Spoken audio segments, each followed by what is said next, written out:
Bella is getting ready for office.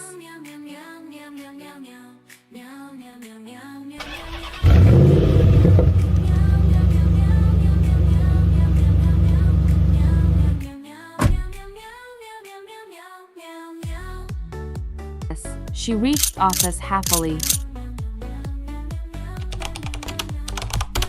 Busy in workload.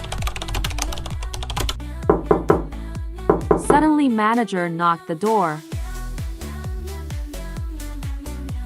And tell Bella that we had a fire on office kitchen.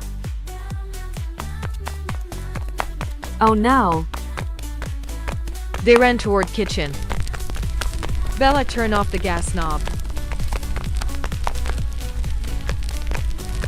They get out from the office. Bella is so sad as office is ruined. I will make my office better than before. But she make herself and call carpenters. Bella tried hard to make the office more comfy and beautiful. She is so happy to see her new office. She's placing fire alarm and saying it will prevent from future accidents.